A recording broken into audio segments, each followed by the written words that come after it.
ഓരോ വർഷവും 500-ലേറെ വിദ്യാർത്ഥികൾക്ക് പഠനോപകരണങ്ങൾ വിതരണം ചെയ്യുന്ന ഒരു മത്സ്യവ്യാപാരിയുണ്ട് കോഴിക്കോട് കൂമ്പാറയിൽ. 1.5 മുതൽ 2 ലക്ഷം രൂപ വരെയാണ് ഇതിനായി വേണ്ടിവരുന്നത്. സ്കൂൾ അടയ്ക്കുന്നത് മുതൽ തന്റെ മത്സ്യക്കടയിൽ നിന്നും ടോക്കൺ വിതരണം ആരംഭിക്കും. തുറക്കുന്നതോടെ പഠനോപകരണങ്ങൾ വിതരണം ചെയ്യും. ഫ്ലെക്സ് ബോർഡ് വെച്ചോ മൈക്ക് കെട്ടിയോ കൊട്ടിഘോഷിക്കില്ല. ഇത് ഒരു മത്സ്യക്കച്ചവടക്കാരന്റെ സാമൂഹ്യ സേവനം.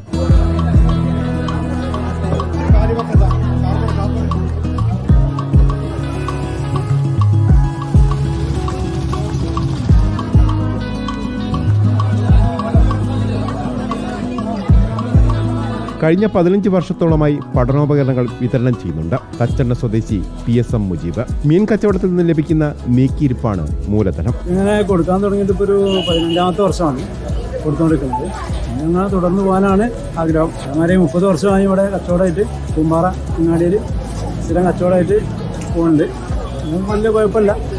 ഇവിടുത്തെ സഹകരണം കൊണ്ടാണ് നമ്മൾ ഇവിടെ പിടിച്ചു നിന്നത്.